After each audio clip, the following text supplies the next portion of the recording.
प्रधानमंत्री नरेंद्र मोदी ऑस्ट्रेलिया के मेलबर्न पहुंचे। आज भारतीय समुदाय को संबोधित करेंगे। अमेरिका ने ईरान पर नए हवाई हमले शुरू किए। पश्चिम एशिया में तनाव और बढ़ा। बहरीन में सायरन बजने के बाद ईरानी हमले का अलर्ट जारी। देश के 17 राज्यों में भारी बारिश और आंधी तूफान का अलर्ट, मौसम विभाग ने चेतावनी जारी की। उत्तराखंड के 7 जिलों में भारी बारिश का अलर्ट, कई जगह स्कूल बंद किए गए। दिल्ली में रात भर हुई तेज बारिश से कई इलाकों में जलभराव की स्थिति बनी। यूजीसी नेट समाजशास्त्र परीक्षा में पेपर लीक के आरोप मामले ने राजनीतिक तूल पकड़ा।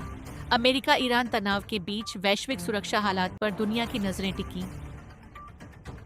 देश भर में मानसून की रफ्तार तेज, कई राज्यों में प्रशासन अलर्ट पर। आज देश दुनिया की बड़ी खबरों पर राजनीतिक, मौसम और अंतर्राष्ट्रीय घटनाक्रम सबसे ज्यादा चर्चा में रहे।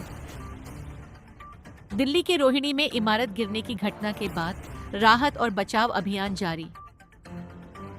भारत और इंग्लैंड के बीच दूसरा T20 मुकाबला आज खेला जाएगा। संसद का मानसून सत्र 20 जुलाई से शुरू होगा और 13 अगस्त तक चलेगा। मौसम विभाग ने उत्तर भारत के कई हिस्सों में अगले कुछ दिनों तक भारी बारिश की संभावना जताई। दिल्ली NCR में लगातार बारिश के कारण कई इलाकों में जल भराव और ट्रैफिक प्रभावित। गुरुग्राम में 10 जुलाई तक येलो अलर्ट जारी।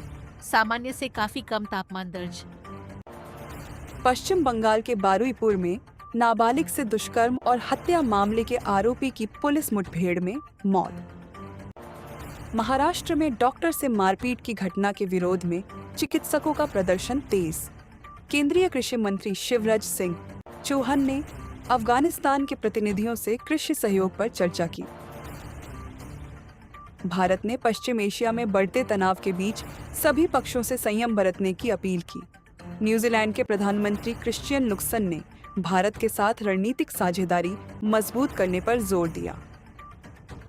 पश्चिम बंगाल में निर्माणाधीन चर्च में तोड़फोड़ के मामले में पुलिस ने FIR दर्ज की। दिल्ली सरकार ने जेलों में भीड़ कम करने के लिए नई जेल के लिए जमीन तलाशने की प्रक्रिया तेज की।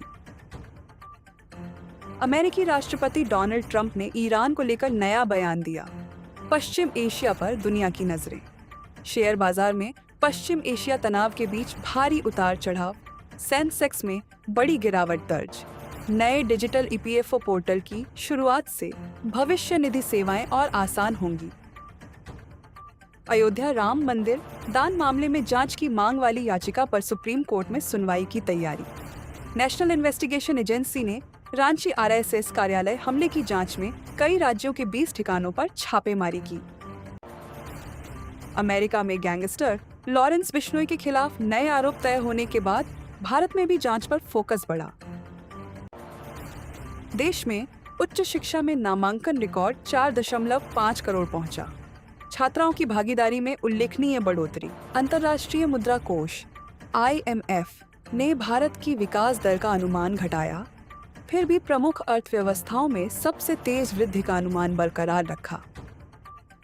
केंद्र सरकार ने कोयला गैसीकरण परियोजनाओं के लिए नए प्रस्ताव आमंत्रित किए। तमिलनाडु के किसानों से कोपरा और टोटापुरी आम की सरकारी खरीद को मंजूरी मिली। पश्चिम बंगाल में विरोध प्रदर्शन के दौरान झड़प के बाद राजनीतिक माहौल गरमाया।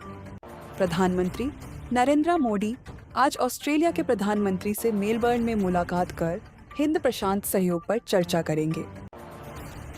अमेरिका और ईरान के बीच बढ़ते तनाव के बीच भारत ने सभी पक्षों से संयम बरतने की अपील की।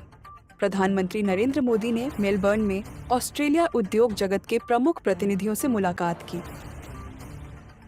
इंडियन नेशनल कांग्रेस ने अयोध्या राम मंदिर दान मामले में चंपत राय की गिरफ्तारी की मांग उठाई।